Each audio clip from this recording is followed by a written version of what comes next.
napagpakalat ang Ama kung kayo ay masaganang nagbubunga bilang aking mga alagad. Ano pa? Sige. Yan. Conclusion na po tayo. If you are true disciples of Jesus, don't quit. God says your faithfulness even in hard days.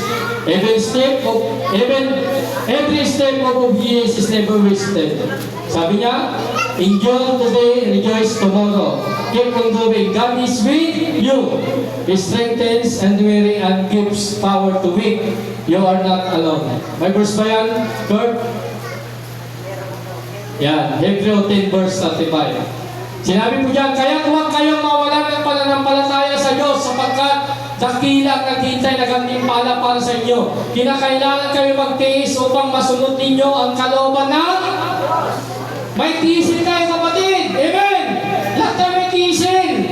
At matanggap ninyo ang kanyang mga pinangako. Ano pa? 37. Ito na. Sinasabi ko sa inyo kanina, 37 po tayo. Sapagkat kaunting panahon na lamang, hindi na magtatagal si Kristo'y darating. Hindi na daw magtatagal. Magtatanong pa ba tayo kung kailan darating si Lord? Alam na natin na malapit nang darating si Lord. Pero walang nakakalam. Ang matuwid kong lingkod ay mabubuhay sa pananampalataya. Ngunit kung siya'y tatalikod, hindi ko siya kalulugdan. Eh sabi mo sa labi mo, huwag kang tumalikod.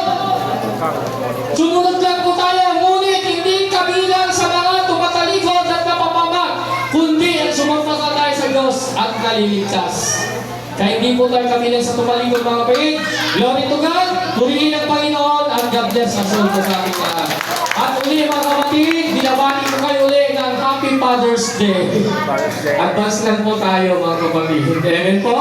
Purihin ang Panginoon at salamat sa ating mahal na Panginoon.